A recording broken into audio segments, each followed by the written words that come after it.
Audiolivro com execução de Cristiane Batista, se inscreva, muito grata. O Moisés de Michelangelo, 1914. Freud. De antemão devo dizer que não sou conhecedor de arte, mas apenas um leigo. Com frequência notei que o conteúdo de uma obra de arte me interessa mais do que suas características formais e técnicas, que o artista tende a valorizar antes de tudo. Falta-me uma boa compreensão de muitos meios e de vários efeitos da arte. Faço constar isso para garantir uma avaliação mais indulgente desta tentativa. Mas as obras de arte produzem um forte efeito sobre mim, em especial as obras literárias e as esculturas, mais raramente as pinturas. Isso fez com que eu me detivesse longamente diante delas em determinadas ocasiões, a fim de compreendê-las a meu modo, isto é, de explicar para mim mesmo como obtém seu efeito. Quando não sou capaz de fazer isso na música, por exemplo, quase não consigo ter prazer. Uma inclinação racionalista ou talvez analítica se opõe, em mim, a que eu seja comovido por algo e não saiba por que o sou e o que me comove. Isso me chamou a atenção para o fato, aparentemente paradoxal, de que justamente algumas das criações artísticas mais grandiosas e arrebatadoras permanecem refratárias à nossa compreensão. As pessoas as admiram, sentem-se conquistadas por elas, mas não sabem dizer o que representam. Não sou erudito o bastante para saber se isso já foi notado, ou se algum estudioso de estética enxergou nessa perplexidade de nosso intelecto uma condição necessária para os mais poderosos efeitos que uma obra de arte pode suscitar. Mas é pouco provável que eu me dispusesse a crer em tal condição. Não que os conhecedores ou amantes da arte não encontrem palavras para louvar uma obra de arte assim. Encontram-nas de sobra, quer-me parecer. Mas ante uma dessas obras-primas cada qual afirma algo diverso do outro, e nenhum diz algo que solucione o enigma para um simples admirador. No meu modo de ver, aquilo que nos emociona fortemente pode ser apenas a intenção do artista, na medida em que conseguiu expressá-la na obra e torná-la apreensível para nós. Sei que não pode se tratar de uma apreensão puramente intelectual, deve ser produzida em nós a disposição afetiva, a constelação psíquica que gerou no artista o impulso para a criação. Mas porque a intenção do artista não seria comunicável e exprimível em palavras, como qualquer outro fato da vida psíquica. Talvez, no caso das grandes obras de arte, não se consiga fazê-lo sem a aplicação da análise. Mas a obra mesma tem de permitir essa análise, se é a expressão, sobre nós atuante, dos propósitos e impulsos do artista.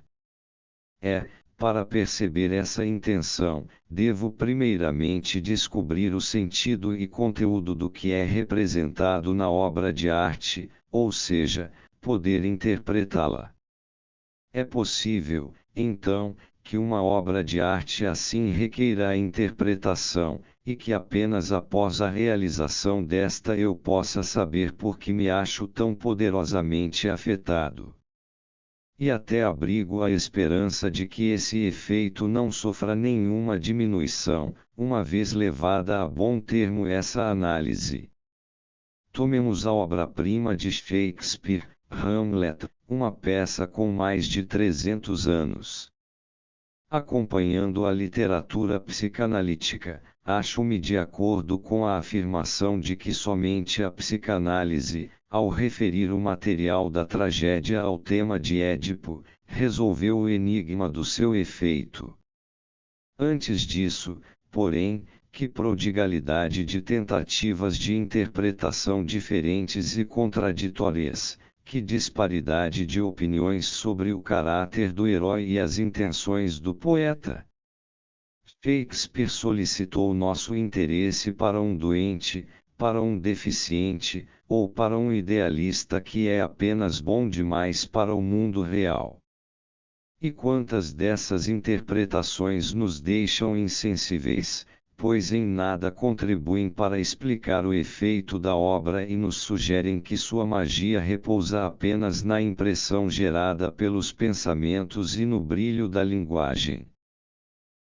No entanto, justamente esses esforços de interpretação não mostram que se sente a necessidade de encontrar outra fonte para esse efeito. Outra obra magnífica e enigmática é a estátua de mármore de Moisés feita por Michelangelo, na igreja de San Pietro in Vincoli, em Roma, que, como se sabe, constitui somente uma parte do gigantesco túmulo que o artista ia erguer para o poderoso Papa Júlio II. Sinto prazer a cada vez que deparo, sobre essa estátua, com afirmações como a que é o ápice da escultura moderna, Hermann Green. Pois nenhuma outra escultura produziu maior efeito sobre mim. Quantas vezes não subi os íngremes degraus que levam do pouco gracioso Corso Cavour à solitária praça onde fica a abandonada igreja e procurei suportar o olhar de cólera e desprezo do herói bíblico, e ocasionalmente me esgueirei com muito cuidado para fora da penumbra daquele interior, como se eu mesmo pertencesse à gentalha que os seus olhos mairem, que não consegue se ater a nenhuma convicção, que não quer esperar nem confiar e exulta por haver reconquistado a ilusão do ídolo. Mas por que chamo de enigmática essa estátua? Não há a menor dúvida de que ela representa Moisés, o legislador dos hebreus, a segurar as tábuas com os mandamentos sagrados.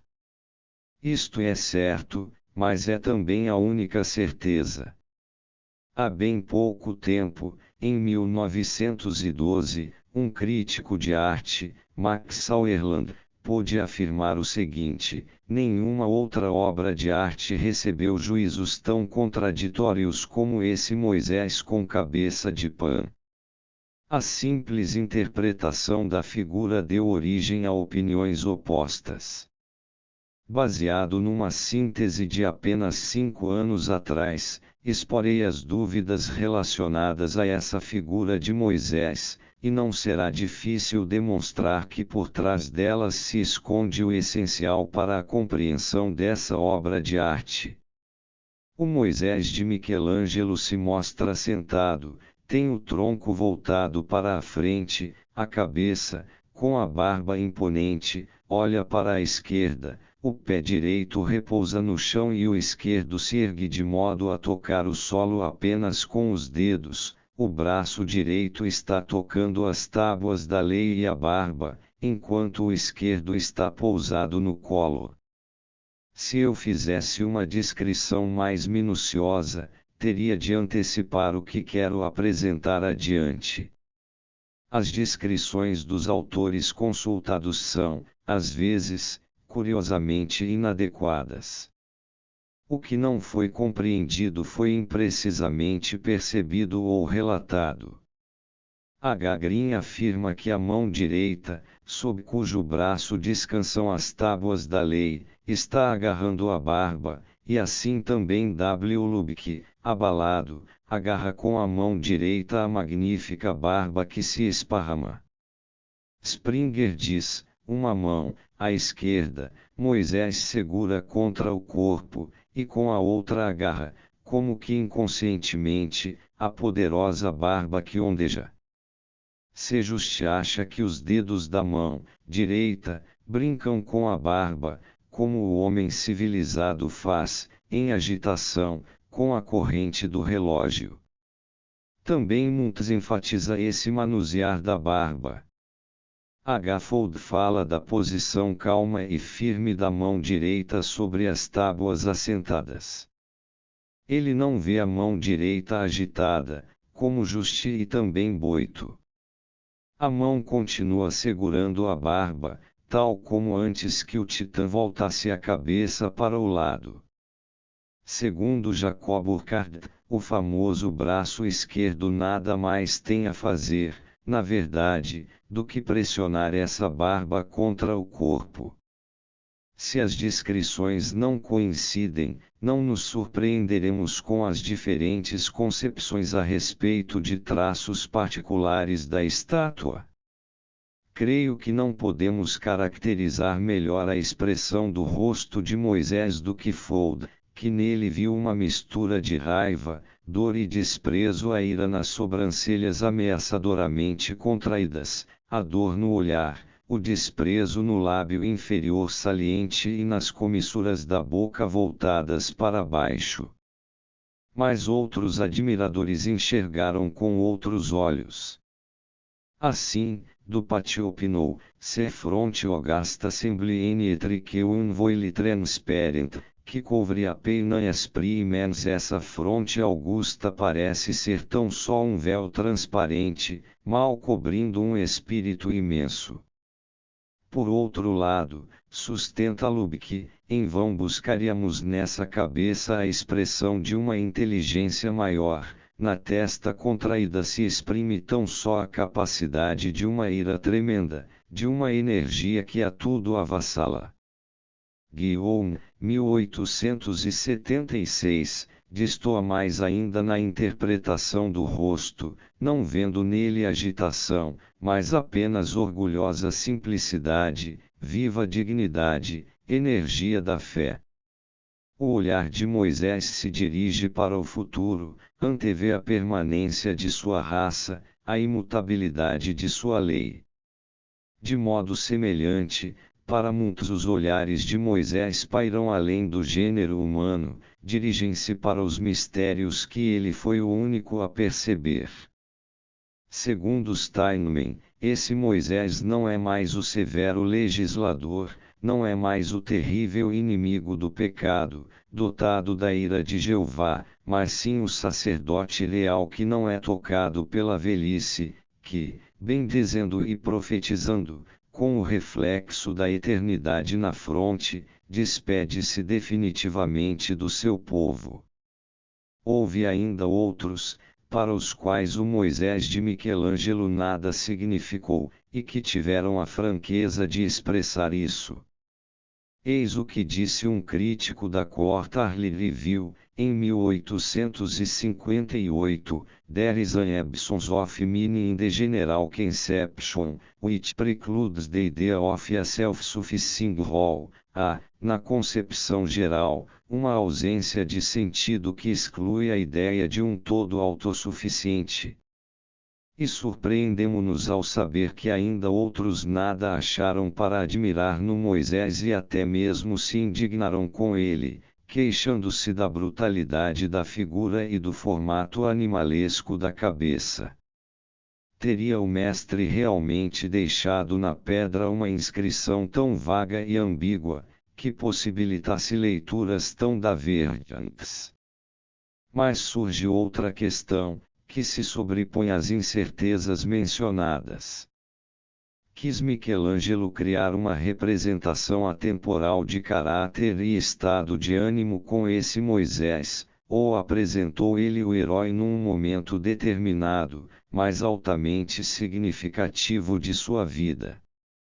A maioria dos que emitiram opinião optou por essa alternativa, e também indicou a cena da vida de Moisés que o artista fixou para a eternidade. Trata-se da descida do Monte Sinai, onde Deus lhe entregou as tábuas da lei, o momento em que ele percebe que os judeus fizeram um bezerro de ouro, naquele meio tempo, e dançam jubilosos ao seu redor. É para essa imagem que seus olhos estão voltados. Essa visão provoca os sentimentos que se acham expressos em seus traços e que logo farão a poderosa figura lançar-se violentamente em ação. Michelangelo decidiu representar o derradeiro instante de hesitação, a calmaria anterior à tempestade. No momento seguinte, Moisés vai saltar, o pé esquerdo já se ergue do solo, despedaçar as tábuas contra o chão e descarregar sua ira sobre os apóstatas. Também os que sustentam essa interpretação divergem entre si. J. Burckhardt, Moisés é representado no momento em que vê a adoração do bezerro de ouro e vai se pôr de pé.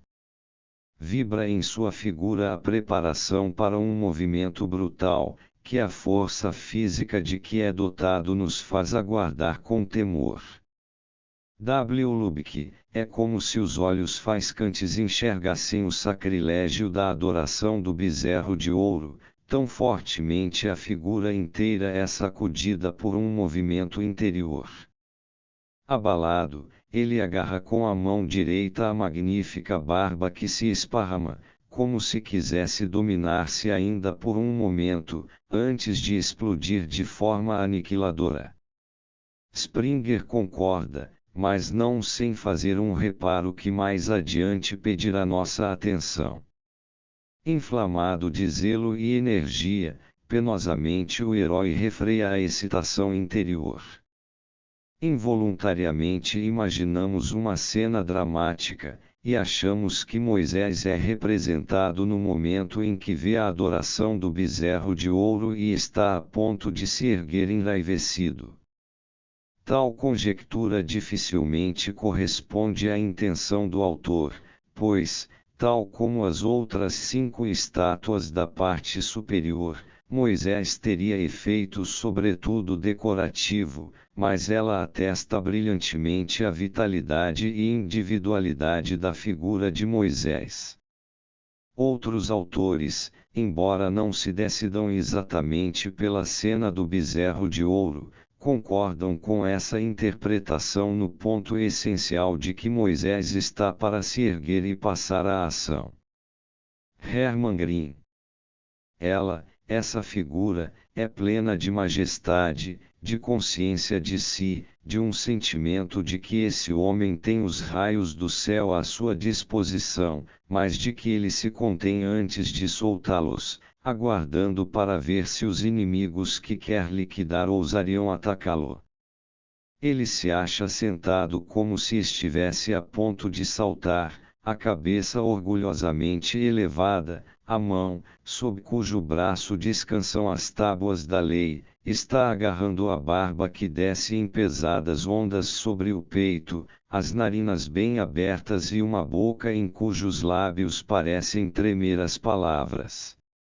Riff Wilson diz que a atenção de Moisés foi despertada por algo, que ele se acha a ponto de saltar, mas ainda hesita. O olhar, em que se misturam indignação e desprezo, ainda poderia se transmutar em compaixão. Wolfling fala de movimento inibido. O motivo da inibição se acha aí na vontade mesma da pessoa, trata-se do último momento de contenção antes da arrancada, isto é, do pulo para pôr-se em pé. Foi-se Juste quem mais minuciosamente justificou a interpretação de que Moisés está enxergando o bezerro de ouro e estabeleceu nexos entre detalhes pouco percebidos da estátua e essa concepção. Ele dirige nosso olhar para a posição realmente insólita das 2 tábuas, que estariam a ponto de cair sobre o assento de pedra. Ele, Moisés, poderia estar olhando na direção do alvoroço, com uma expressão de maus pressentimentos, ou seria a visão do horror mesmo que o atinge como um golpe entorpecedor. Transido de dor e aversão, ele se deixou cair no assento. 6 por 40 dias e 40 noites ele esteve no deserto, está cansado, portanto. Algo imenso, uma virada do destino, um crime, mesmo uma felicidade, podem ser percebidos num instante, mas não compreendidos em sua natureza, profundidade e consequências.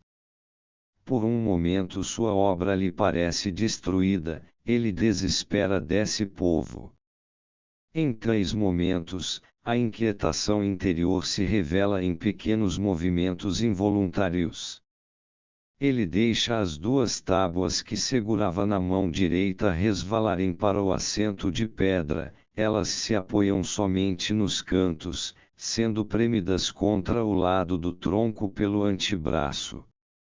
Mas a mão toca no peito e na barba, com o pescoço virando-se para a direita, ela inevitavelmente puxa a barba para o lado esquerdo e quebra a simetria desse amplo ornamento masculino. Os dedos parecem brincar com a barba, como o homem civilizado faz, em agitação, com a corrente do relógio. A mão esquerda mergulha na roupa, sobre o ventre. No Velho Testamento, as entranhas são a sede dos afetos. Mas a perna esquerda já se acha retraída, e a direita, adiantada. No instante seguinte ele vai se erguer, a energia psíquica passará da percepção para a vontade, o braço direito se moverá, as tábuas cairão no chão, e rios de sangue espiarão a infâmia da apostasia. Ainda não é esse o momento de tensão do ato. A dor da alma ainda prevalece, quase paralisa. De modo bem semelhante se manifesta Fritz Knapp, com a diferença de que não introduz no começo da descrição a objeção mencionada, e desenvolve mais a ideia das tábuas que escorregam. Há pouco ele estava a sós com seu Deus, mas agora ruídos terrenos o distraem. Ele ouve barulho, os gritos dos cantos e danças o despertam de seu sonho. O olhar, a cabeça, se voltam na direção do ruído. Ira, horror, toda a fúria das paixões selvagens percorre nesse instante a figura imensa. As tábuas da lei começam a deslizar, elas cairão no solo e se despedaçarão, quando a figura se erguer para despejar estrondeantes palavras raivosas sobre a massa do povo apóstata. Esse momento de extrema tensão foi o escolhido, Knapp enfatiza, portanto, a preparação para o ato, e nega que seja representada uma inibição inicial devido à agitação avassaladora. Não discutiremos que tentativas de interpretação como essas de Just e Knapp têm algo de muito atraente. Devem isso ao fato de não se restringirem ao efeito geral da estátua, de nela considerarem traços que normalmente, assoberbadas e como paralisadas pela impressão do conjunto, as pessoas deixam de atentar. O decidido movimento para a esquerda do rosto e do olhar, na figura voltada para a frente, harmoniza-se bem com a suposição de que ali é avistado algo que subitamente atrai a atenção de Moisés. O pé flexionado permitiria apenas a interpretação de que ele está para se erguer, e a estranha maneira de segurar as tábuas que são algo bastante sagrado, não um acessório que se inclua de um modo qualquer na composição acha explicação na hipótese de que escorregarão, graças à agitação de seu portador, e logo cairão no chão. Assim, estaríamos informados de que essa estátua representa um instante determinado, significativo, da vida de Moisés, e não teríamos dúvida acerca de qual momento é esse. Mas eis que 2 observações de Fuld nos tiram o que já acreditávamos possuir. Ele sustenta que as tábuas não escorregam, e sim permanecem firmes. Constata a posição calma e firme da mão direita sobre as tábuas assentadas. Se olharmos atentamente, teremos que dar razão a Fuld. As tábuas estão seguras e não correm perigo de deslizar. A mão direita as escora, ou nelas se escora. Certamente isso não explica a posição delas, mas torna-a inutilizável para a interpretação de Juste e outros. A segunda observação é ainda mais pertinente. Fuld lembra que essa estátua foi concebida como uma entre 6 e representa Moisés sentado. As duas coisas contrariam a suposição de que Michelangelo quis fixar um momento histórico determinado. No tocante à primeira, a tarefa de expor figuras sentadas uma ao lado da outra como tipos da natureza humana, vita activa. Vita contemplativa, exclui a ideia de eventos históricos específicos. Quanto à segunda, a representação do indivíduo sentado, determinada pela concepção artística geral do monumento, vai de encontro ao caráter desse evento, ou seja, a descida do Monte Sinai para o acampamento. Façamos nossos os comentários de Fuld, creio que podemos lhes dar ainda maior peso. O Moisés iria adornar a base do túmulo com outras 5 estátuas, 3, num projeto posterior. Sua contrapartida imediata seria uma estátua do apóstolo Paulo. Outro par, representando a vita activa e a vita contemplativa nas figuras de Léa e Raquel em pé, no entanto, foi realizado e está no monumento, tal como existe ele hoje, lamentavelmente diminuído. O fato de Moisés pertencer a um conjunto inviabiliza a suposição de que a figura deveria suscitar no observador a expectativa de que logo vai se erguer do assento, pôr-se a correr e armar um escândalo. Se as outras figuras não estavam retratadas também se preparando para uma ação veemente, o que é bastante improvável, haveria uma péssima impressão se justamente essa nos criasse a ilusão de que vai abandonar seu lugar e seus companheiros, isto é, subtrair-se a seu papel no conjunto do monumento. Disso resultaria uma crassa incoerência, que apenas em último caso se atribuiria ao grande artista. Uma figura que se precipitasse dessa maneira seria totalmente incompatível com o estado de espírito que o monumento funerário pretende suscitar. Portanto, esse Moisés não deve estar para erguer-se de repente, tem de poder conservar uma sublime calma, tal como as outras figuras, tal como a planejada estátua do próprio Papa, que depois não foi realizada por Michelangelo.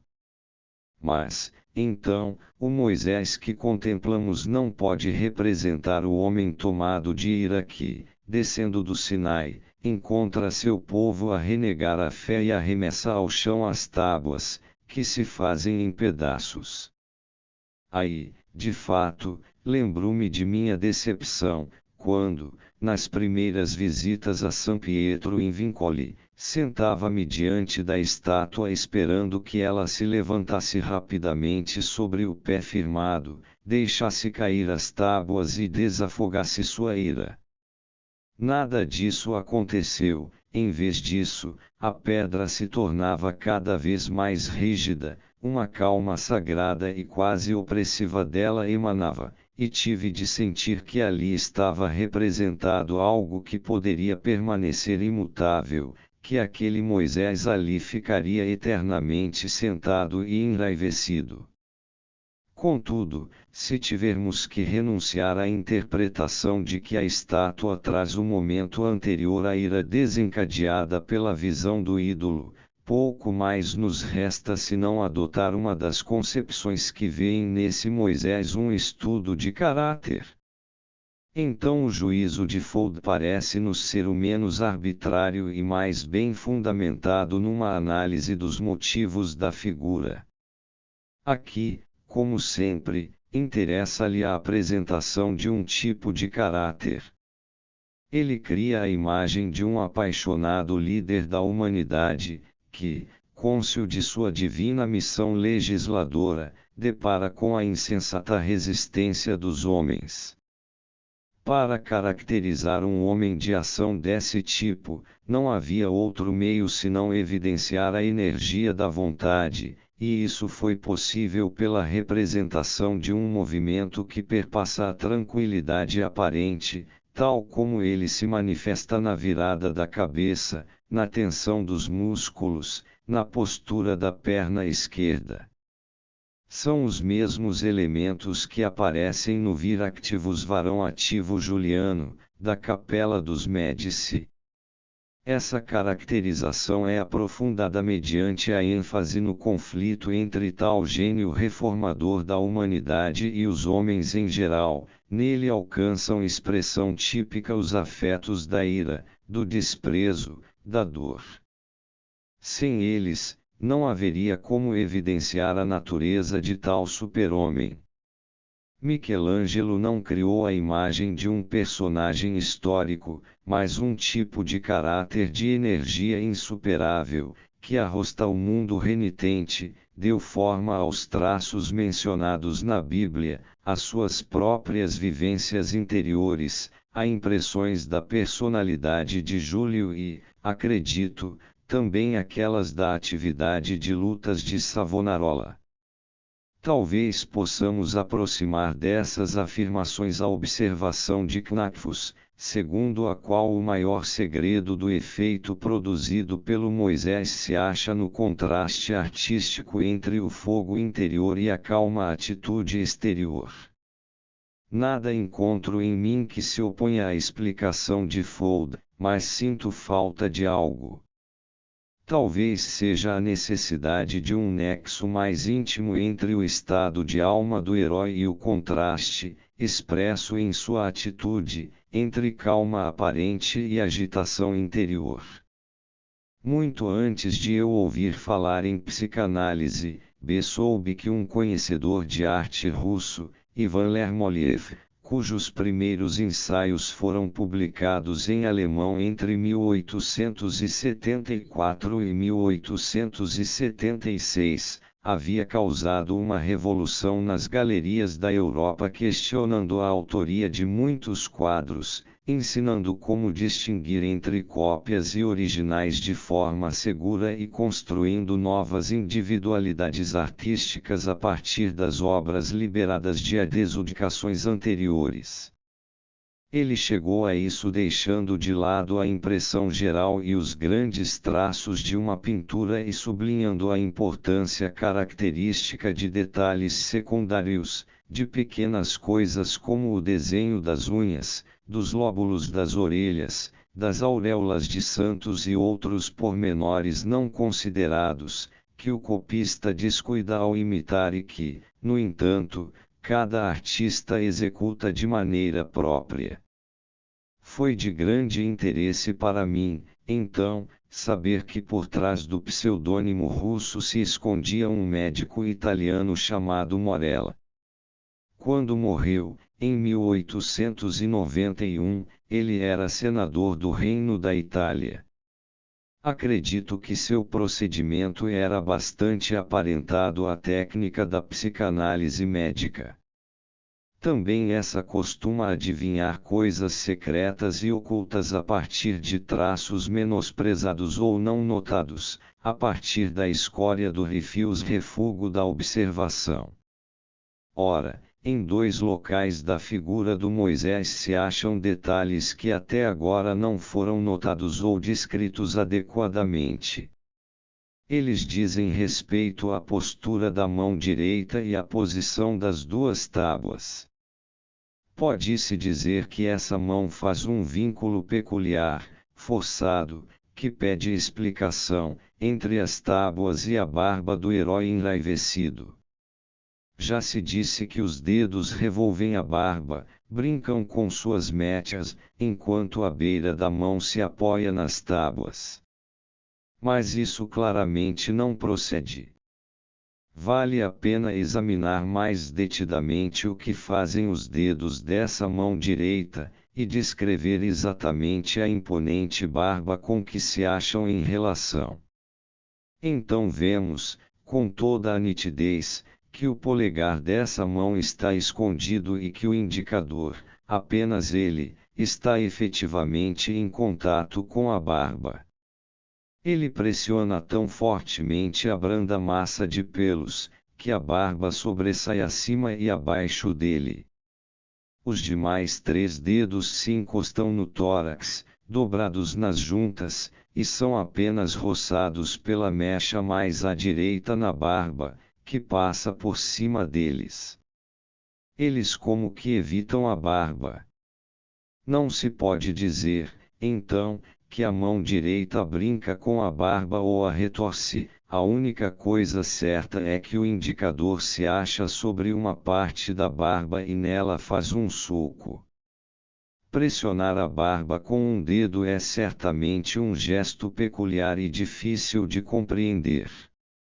A tão admirada barba do Moisés cai das bochechas, do lábio superior e do queixo em várias mechas que se diferenciam claramente até embaixo.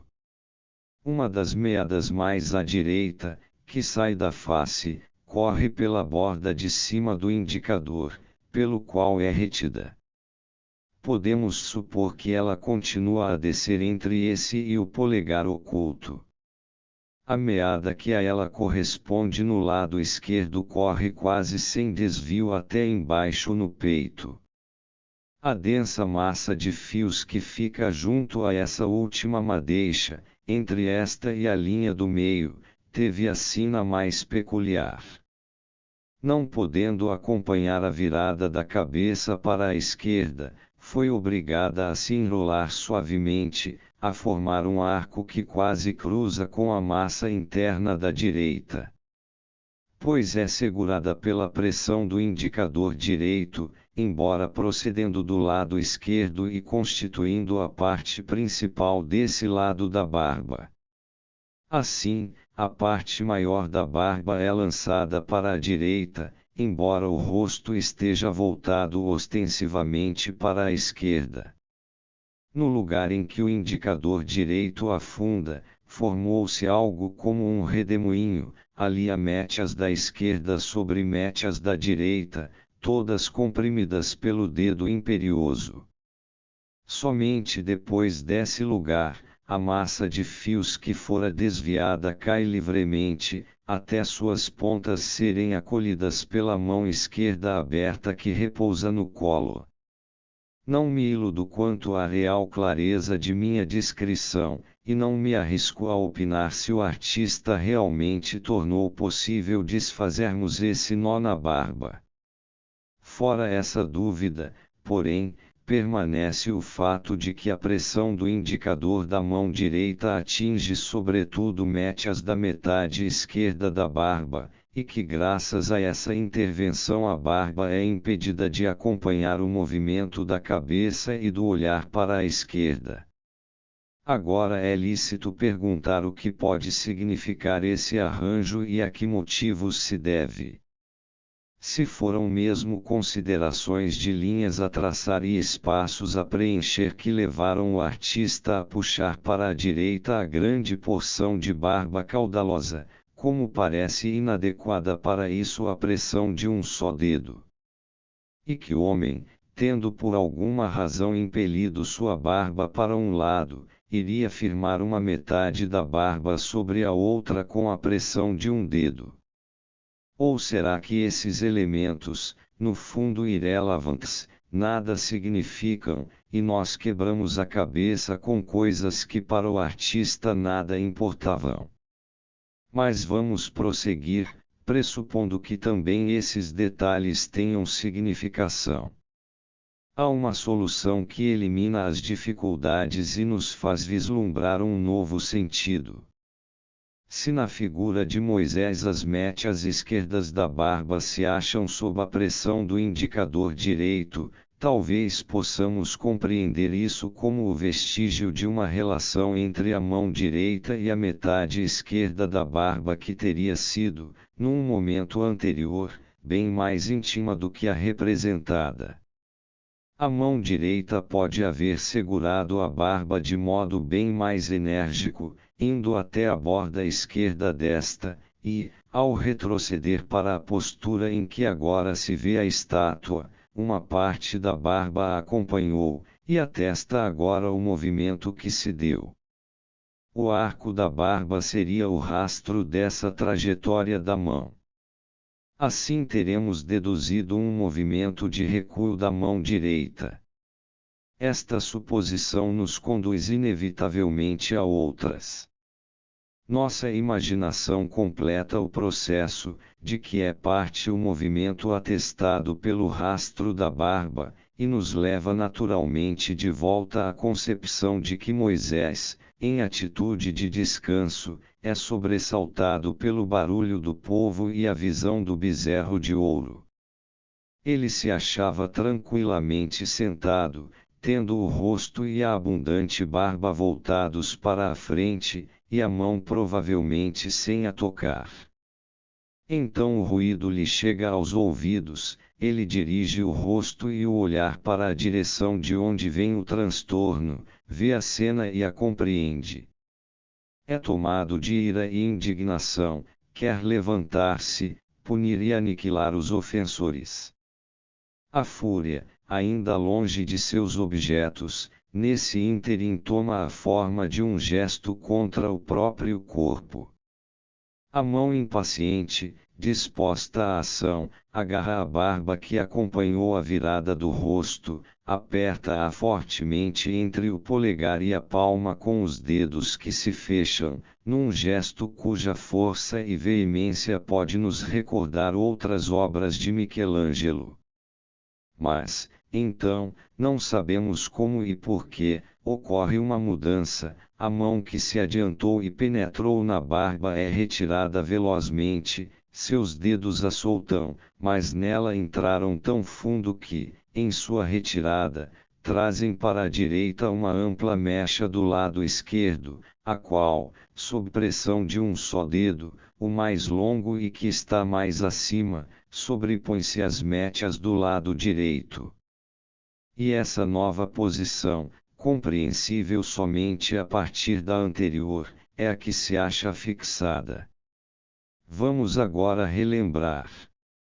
Fizemos a suposição de que inicialmente a mão direita não tocava a barba, que depois, num momento de alta tensão emocional, ela foi para a esquerda e agarrou a barba, e por fim retornou, levando consigo uma parte dela.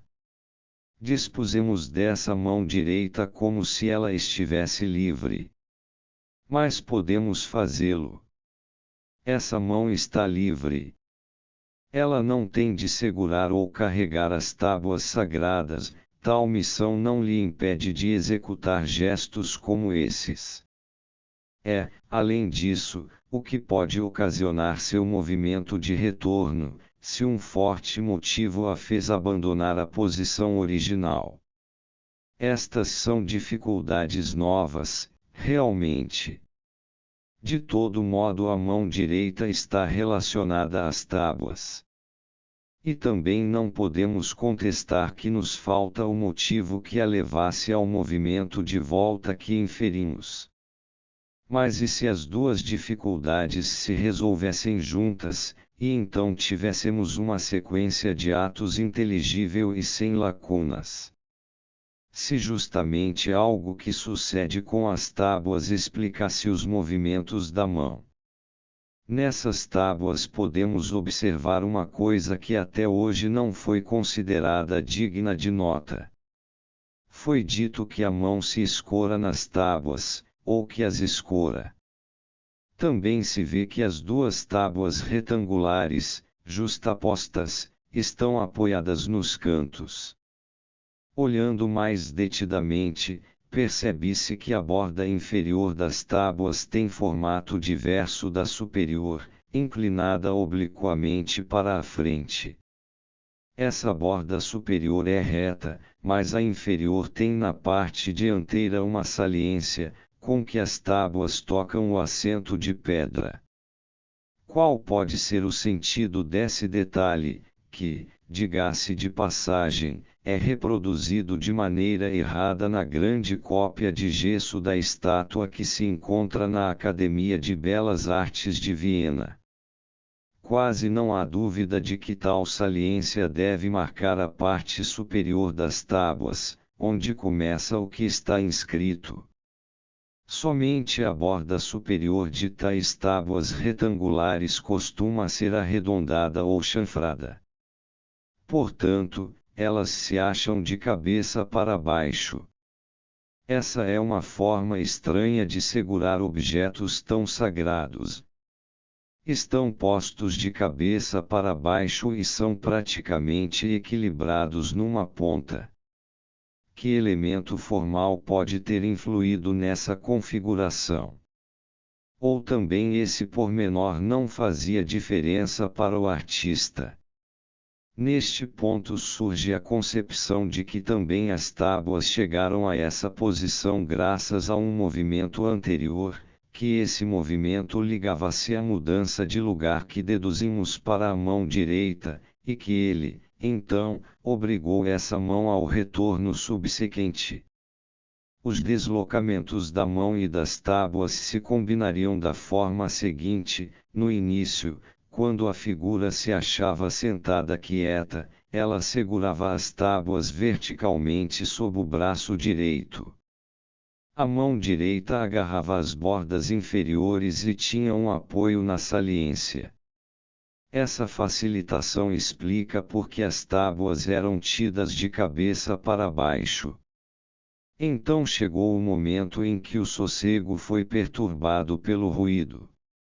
Moisés voltou a cabeça e, ao enxergar a cena, moveu o pé para se erguer de um salto, a mão deixou de agarrar as tábuas e foi para a esquerda e para cima, pegando na barba, como que desafogando sua impetuosidade no próprio corpo.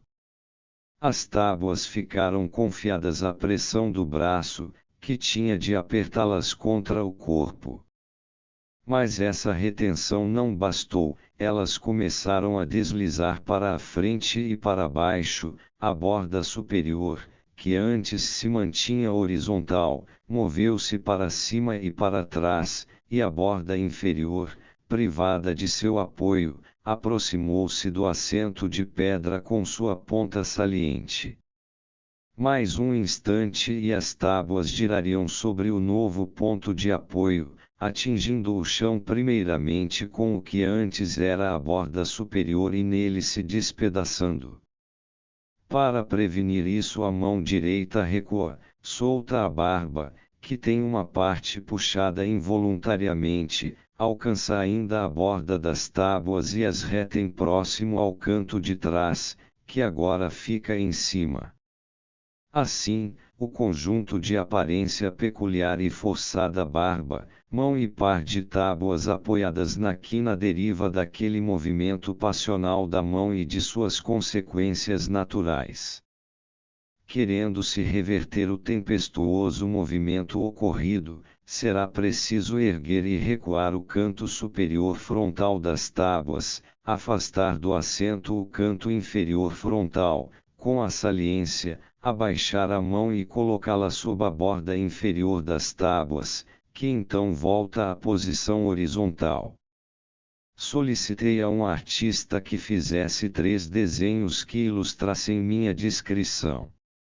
O terceiro reproduz a estátua como a vemos, os 2 outros representam os estágios preliminares que minha interpretação supõe, o primeiro aquele do repouso, o segundo, o da tensão extrema, a preparação para levantar-se de um salto, da mão se afastando das tábuas e dessas principiando a escorregar. É digno de nota que as 2 representações feitas por meu desenhista justificam as descrições incorretas de autores antigos. Condivi, um contemporâneo de Michelangelo, disse: Moisés, o líder e capitão dos hebreus, está sentado com a postura de um sábio a refletir, tendo sob o braço direito as tábuas da lei e apoiando com a mão esquerda o queixo, como alguém cansado e cheio de preocupações. Isso não se vê na estátua de Michelangelo, mas quase coincide com a suposição que fundamenta o primeiro desenho. Lubbock escreveu, como outros observadores, abalado, agarra com a mão direita a magnífica barba, que se esparrama. Isso é inexato se o referimos à imagem da estátua, mas corresponde ao nosso segundo desenho. Juste e Nepo observarão, como foi mencionado, que as tábuas estão deslizando e correm o perigo de se despedaçar. Eles tiveram de admitir a correção de Fold, de que as tábuas estão firmadas pela mão direita, teriam razão, porém, se descrevessem não a estátua, mas o nosso estágio intermediário. É como se esses autores tivessem se livrado da imagem reproduzida na estátua e dado início, sem o saber, a uma análise dos motivos de sua atitude, chegando assim aos mesmos pressupostos que enunciamos de modo mais consciente e mais explícito. Creio que agora nos será permitido colher os frutos de nosso esforço. Vimos que muitos que sofreram a impressão causada pela estátua se inclinaram à interpretação de que ela representa Moisés agitado pela visão de que seu povo decaiu e dança ao redor de um ídolo. Mas essa interpretação teve de ser abandonada, pois tinha prosseguimento na expectativa de que no momento seguinte ele vai se erguer de um salto, destruir as tábuas e consumar a vingança. No entanto, isso contrariava a destinação da estátua, que seria parte do monumento fúnebre de Júlio II, juntamente com 3 ou 5 outras figuras sentadas. Agora podemos retomar essa interpretação abandonada, pois o nosso Moisés não se erguerá nem arremessará diante de si as tábuas. O que nele vemos não é o começo de uma ação violenta, mas o resíduo de um movimento que ocorreu. Ele queria, num acesso de ira, erguer-se, vingar-se, esquecendo as tábuas, mas superou a tentação, agora permanecerá sentado, com raiva contida, com dor e desprezo mesclados.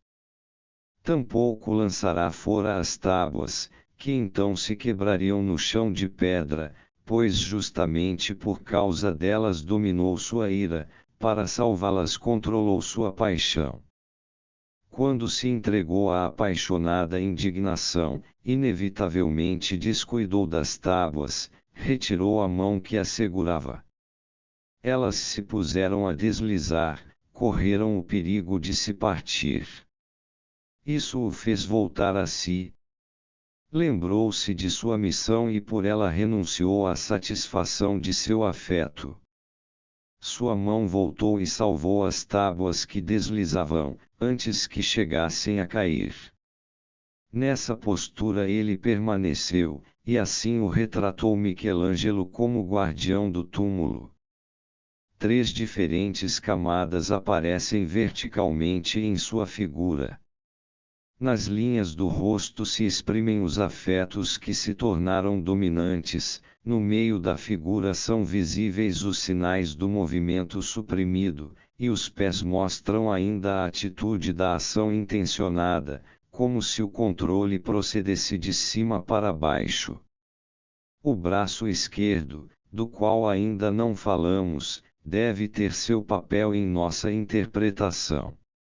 A mão se acha no colo, num gesto brando, e circunda as pontas da barba como se as acariciasse. Dá a impressão de que queria suspender a violência com que um momento antes a outra mão havia maltratado a barba. Mas agora talvez nos façam a objeção de que este não é, afinal, o Moisés da Bíblia, que realmente sucumbiu à ira e arremessou as tábuas, quebrando-as. Este seria um Moisés completamente diferente, saído da percepção do artista, que teria tido a presunção de emendar o texto sagrado e falsear o caráter do homem de Deus. Podemos atribuir a Michelangelo tamanha liberdade, que talvez não se ache distante de um sacrilégio.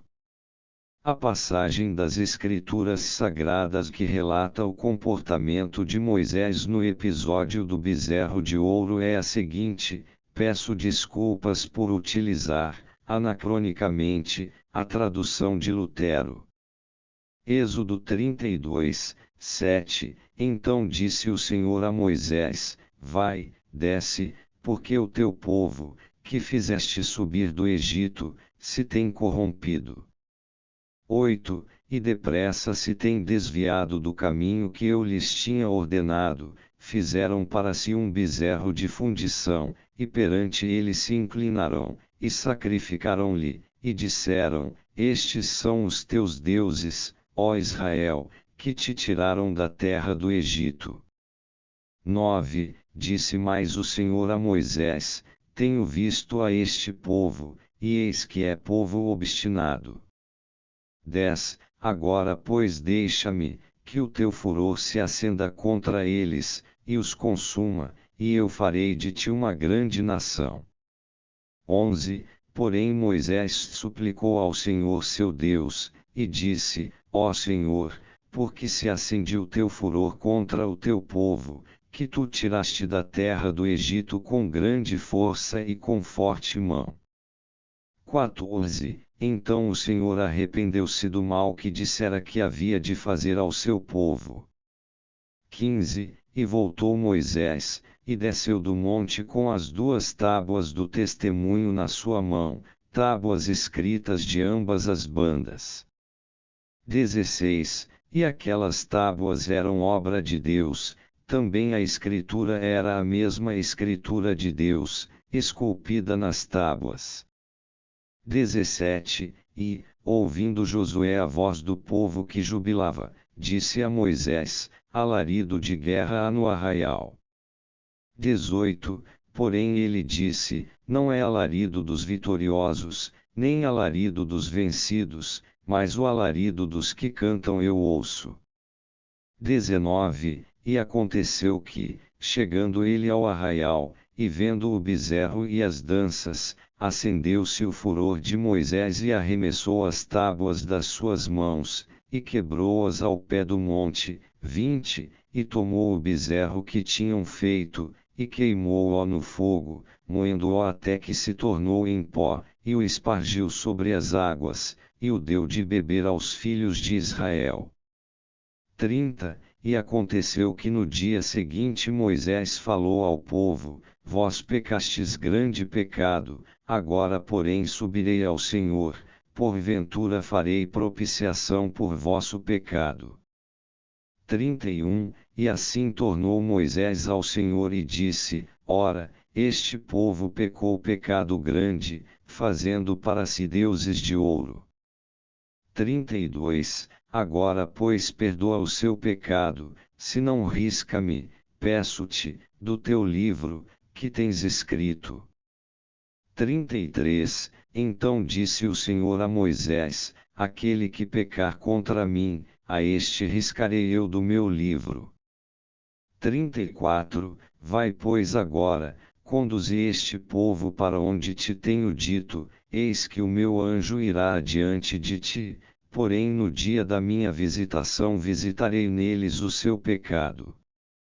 35. Assim feriu o Senhor o povo, pelo que fizeram com o bezerro que Arão tinha feito. Sob a influência da moderna crítica bíblica, é impossível para nós ler essa passagem sem nela enxergar indícios de que constitui uma inábil síntese de relatos de fontes diversas. No versículo 8, o próprio Senhor comunica a Moisés que o povo decaiu e fez um ídolo. Moisés implora pelos pecadores. Mas no versículo 18 fala com Josué como se nada soubesse, e se inflama de ira ao avistar a cena da idolatria. 19. No versículo 14 ele já obteve o perdão divino para seu povo pecador, mas nos versículos 31 a 34 ele novamente sobe a montanha para suplicar esse perdão, relata ao Senhor a deserção do povo e tem a garantia do adiamento da punição. O versículo 35 se refere a um castigo que Deus infligiu ao povo, sem dizer qual foi, enquanto nos versículos 20 a 30 é relatada a punição que o próprio Moisés aplicou. Sabe-se que as partes históricas do livro, que tratam da saída do Egito, estão permeadas de incongruências e contradições evidentes. Para os homens do Renascimento não havia essa atitude crítica em relação ao texto bíblico, eles tinham de ver esse relato como um todo coerente, e certamente notaram que ele não oferecia um bom ponto de partida para as artes figurativas. O Moisés dessa passagem bíblica já estava informado da idolatria do povo, era favorável à brandura e ao perdão e, no entanto, sucumbiu a um acesso de fúria quando avistou o bezerro de ouro e a multidão que dançava. Não seria de admirar, portanto, se o artista, que desejava representar a reação do herói a essa dolorosa surpresa, se afastasse do texto bíblico por motivos interiores. Além disso, tal desvio do texto da Escritura Sagrada por pequenos motivos não era inabitual ou proibido para o artista. Um quadro famoso de Parmigianino, que se encontra em sua cidade natal Parma, mostra Moisés sentado no alto de um monte ao despedaçar as tábuas da lei, embora a Bíblia afirme expressamente que ele as quebrou no sopé da montanha. Tampouco a imagem de um Moisés sentado encontra respaldo no texto bíblico, e parece dar razão àqueles que acreditam que a estátua de Michelangelo não pretende fixar nenhum momento particular da vida do herói. Mais importante que a infidelidade com o texto sagrado é a mudança que, conforme nossa interpretação, Michelangelo introduziu no caráter de Moisés. Pelos testemunhos da tradição, Moisés era um homem iracundo e inclinado a acessos de paixão. Num desses ataques de sagrada ira ele matou um egípcio que havia maltratado um hebreu, e por isso teve de abandonar o país e fugir para o deserto. Numa semelhante irrupção de afeto ele despedaçou as tábuas em que o próprio Deus havia escrito. Relatando traços de caráter como esses, a tradição é imparcial e conserva a impressão deixada por uma grande personalidade que existiu. Mas Michelangelo pôs no mausoléu do Papa um outro Moisés, superior ao histórico ou tradicional.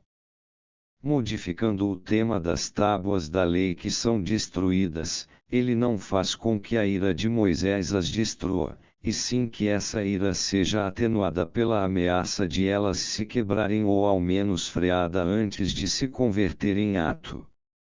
Desse modo ele inseriu algo novo, sobre-humano, na figura de Moisés, e a grande massa corporal e formidável musculatura do personagem se tornam o meio de expressão físico da mais elevada realização psíquica de que um homem é capaz, o subjugar a própria paixão em favor da causa a que se consagrou. Aqui pode ser concluída nossa interpretação da estátua de Michelangelo. Mas ainda podemos perguntar que motivos atuavam no artista quando escolheu Moisés, e um Moisés assim transformado, para adornar o mausoléu do Papa Júlio II. Muitas fontes concordam em que esses motivos devem se achar no caráter do Papa e na sua relação com o artista. Júlio II tinha em comum com Michelangelo o fato de que buscou realizar coisas grandes e formidáveis, sobretudo nas dimensões físicas.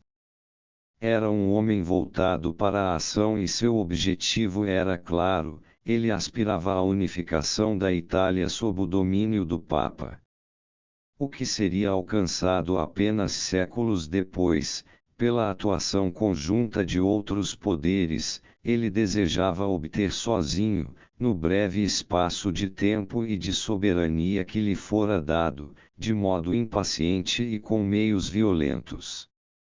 Soube apreciar Michelangelo como a um igual, mas frequentemente o fez sofrer com sua irascibilidade e sua falta de consideração. O artista era cônscio de possuir a mesma veemência nas aspirações, e, sendo mais pensativo e mais profundo, deve ter pressentido o insucesso a que ambos estavam fadados. Assim esculpiu ele seu Moisés no monumento ao Papa, não sem alguma recriminação ao falecido, para a admoestação de si mesmo, elevando-se, com essa crítica, sobre sua própria natureza. Em 1863, o inglês W. Watkins Lloyd dedicou ao Moisés de Michelangelo um pequeno livro. Quando consegui ter em mãos esse escrito de 46 páginas, fiz sua leitura com sentimentos contraditórios. Foi uma oportunidade de mais uma vez constatar, em minha própria pessoa, como indignos motivos infantis influem em nosso trabalho a serviço de uma grande causa. Lamentei que Lloyd houvesse antecipado muita coisa que eu apreciava como resultado de meu próprio esforço, e apenas num segundo estágio pude me alegrar pela confirmação inesperada. Mas num ponto decisivo nossos caminhos divergem. Lloyd notou primeiramente que as descrições habituais da figura são incorretas, que Moisés não está para se erguer, que a mão direita não segura a barba, que somente o indicador ainda a toca. Ele também observou, o que é mais relevante, que a postura retratada pode ser entendida apenas com referência a um instante anterior não representado, e que o puxar da mecha esquerda da barba para a direita significaria que a mão direita e a metade esquerda da barba teriam estado, logo antes, em contato mais estreito e natural. Mas ele toma outro caminho para reconstruir essa proximidade que necessariamente deduzimos, segundo ele, não foi a mão que avançou para a barba, mas a barba que esteve onde está a mão. É preciso imaginar, esclarece ele, que a cabeça da estátua, logo antes da perturbação súbita, esteve inteiramente voltada para a direita, acima da mão que segurava as tábuas, então e depois. A pressão, das tábuas, sobre a palma da mão fez os dedos se abrirem naturalmente sob as métias que pendiam, e a repentina virada da cabeça para o outro lado teve por consequência que uma parte das métias fosse retida um momento pela mão parada e formasse aquele arco, que deve ser visto como um rastro, wake.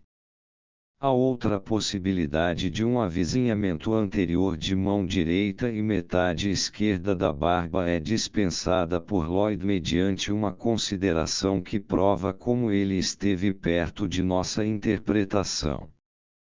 Para ele, não é possível que o profeta, mesmo tomado de grande agitação, estendesse a mão para puxar desse modo a barba. Nesse caso, a posição dos dedos seria totalmente diferente e, além disso, por causa desse movimento as tábuas teriam de cair, já que eram contidas somente pela pressão da mão direita a menos que atribuíssemos à figura, para ainda assim retê-las, um gesto tão inconveniente que imaginá-lo já seria uma profanação, unless clutched by a gesture so awkward, that you imagine it is profanation. É fácil ver o que esse autor negligencia. Ele interpreta corretamente as peculiaridades da barba como indícios de um movimento anterior, mas deixa de aplicar o mesmo raciocínio aos detalhes não menos forçados da posição das tábuas. Aproveita apenas os subsídios da barba, e não igualmente aqueles das tábuas, cuja posição ele vê como a original. Assim exclui o caminho para uma concepção como a nossa, que, apreciando pormenores insignificantes, chega a uma interpretação surpreendente de toda a figura. Mas e se nós dois estivermos no caminho errado? Se estivermos dando peso e significado a detalhes que não faziam diferença para o artista, que ele esculpiu de modo puramente arbitrário ou por certas razões formais, sem neles encerrar qualquer segredo. Se tivermos incidido no pecado de tantos intérpretes, que acreditam enxergar claramente o que o artista não desejou criar de modo consciente nem inconsciente. São questões que não posso responder. Não sei dizer se cabe atribuir tal ingênua imprecisão a um artista como Michelangelo, em cujas obras tantos pensamentos lutam por se expressar, e se ela é admissível justamente em relação aos traços notáveis e peculiares da escultura de Moisés. Finalizando, podemos acrescentar, acanhadamente, que o artista deve partilhar com os intérpretes a responsabilidade por esta imprecisão.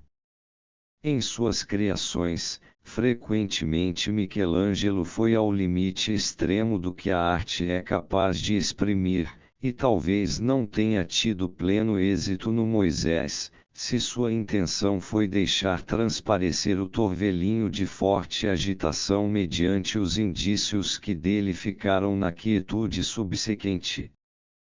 Pós-escrito. Vários anos após a publicação de meu trabalho sobre o Moisés de Michelangelo, que apareceu em 1914 anonimamente na revista Imago, chegou-me às mãos, graças à gentileza do Dr. Ernest Jones, um número da Burlington Magazine for Canacers, NXV, VSV, abril de 1921, que inevitavelmente reconduziu meu interesse para a interpretação da estátua que eu havia proposto. Nesse número se acha um artigo de H. P. Mitchell sobre dois bronzes do século XII, atualmente no Ashmolean Museum, em Oxford, atribuídos a um eminente artista da época, Nicolau de Verdun. Outras obras suas podem ser encontradas em Tournai, Arras e Klosterneuburg, próximo a Viena. O Escrínio dos Três Reis Magos, em Colônia, é considerado sua obra-prima. Uma das duas estatuetas examinadas por Mitchell é um Moisés de pouco mais de 23 centímetros de altura, claramente identificável pelas tábuas da lei que segura. Também esse Moisés aparece sentado, envolto num manto pregueado, seu rosto exibindo uma expressão bastante agitada, talvez aflita, a mão direita agarrando uma longa barba, na parte que sai do queixo, e apertando-a entre a palma e o polegar como uma tenaz, ou seja, executa o mesmo movimento representado na figura 2 de meu ensaio, que imaginei como estágio preliminar da postura em que agora vemos o Moisés de Michelangelo. Uma olhada na ilustração da página anterior permite ver a principal diferença entre as duas representações, separadas por mais de 3 séculos.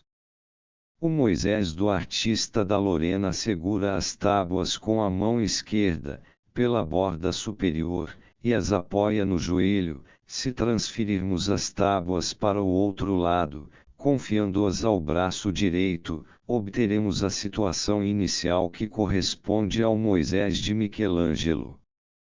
Se o meu entendimento do gesto de pegar na barba for correto, então o Moisés do ano de 1180 reproduz um instante daquele turbilhão de sentimentos, e a estátua na igreja de San Pietro in Vincoli, o sossego após a tempestade.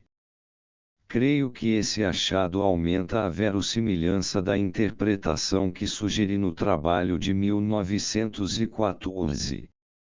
Talvez um especialista em arte possa preencher a lacuna temporal entre o Moisés de Nicolau de Verdun e o do mestre renascentista italiano com a indicação de outros tipos de Moisés desse período intermediário.